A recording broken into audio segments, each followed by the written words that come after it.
یو کس تپوس کړی ده چې د مازدیګر د مانځه اخرنی ټیم څه ده؟ موږ لمونځونه کوو که نه؟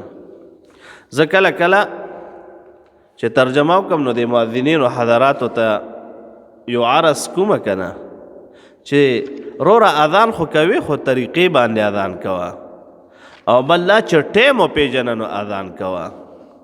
که بې ټیمه دې وکړو اذان کول سنت طریقه ده او که بې ټیمه دې وکړو تو بیا در باندې واجب شو او چې واجب د نه پاتې شي نو مجرم یې که نه.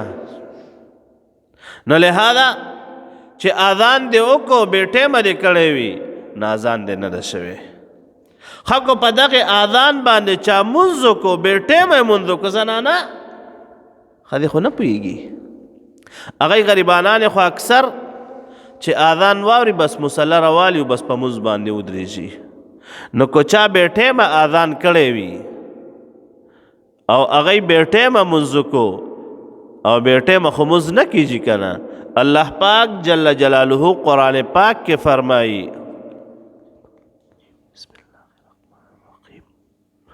بسم الله الرحمن الرحیم ان الصلاة كانت على المؤمنین کتابا موقوتا چې بېشکه دا مونځ په انسانانو باندې په خپل ټیم کې فرض شوی ده. نو که بې ټیمه دې مونځ وکړو نو مونځ دې شوی ده نه. دې وجې نه جناب نبی کریم صلی الله علیه وسلم مبارک ته نبی کریم صلی الله علیه وسلم مبارک ته جناب حضرت جبریل علیه السلام مبارک راغلی او امامت ورته کړی و. اول ورته په اول وخت کې مونځ وکړو یوه ورځ او بیا ورته په آخر وخت کې وکړو او په درېیمه ورته په منځ کې وکړو. ویې فرمیل چې دا ستا دپاره مونځ ټیم ده. نو وروره د مونځ ګورې خپل ټیم ده ښه داسې نه چې بې ټیمه مونځ کوي داسې نه چې بې ټیمه اذان کوي نه چې مونځ کوي اذان کوي د هغې خپل ټیم ده.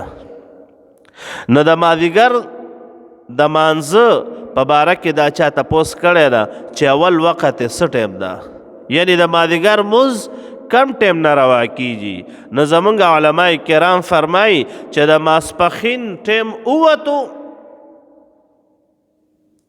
د ماسپښین ټیم ووتو د مازدیګر وخت شروع شو. د ماسپښین کم ټیم ده ماسپښین مونځ ټیم څه ټیم نه کیږي.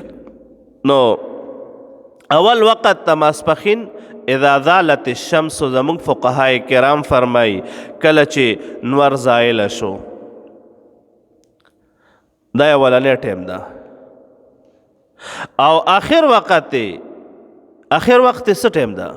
حضرت امام ابو حنیفه رحمه الله فرمایي چې د هر شي سوری هغه دوچندۍ ته ورسي. د هر سیز سوری نور ته چې یو سیز ولاړ وي نو سوری کوي که نه هغه دوچندۍ ته ورسي سوا د هغه افع الزوال چې ورته وایي. فع الزوال څه ته وایي؟ هغه سوري ته چې د زوال په ټیم کې د هر سیز دپاره خپل سوری وي. د دې نه علاوه چې د هر سیز سوری دوچندۍ ته ورسېدو حضرت امام ابو حنیفه رحمه الله فرمایي بس دا د ماسپښین اخرني ټیم ده او د دې نه پس د مازدیګر ټیم شروع شو. اولنی وخت د مازدیګر شروع شو چې دغه ووتو نو د مازدیګر اولنی وخت شروع شو او اخرنی وخت ما لم تغرب الشمس تر څو پورې چې نور نه وي ډوب شوی نو دا د مازدیګر اخرنی ټیم ده. جناب نبی کریم صلی الله علیه وسلم مبارک فرمائی من ادرک رکعتا من العصر قبل ان تغرب الشمس فقد ادرکا. چاچی د مازدیګر رکعت د مخکې د غروب الشمس نه وموندلو د داسې ده لکه مازدیګر مونځ یې وموندلو.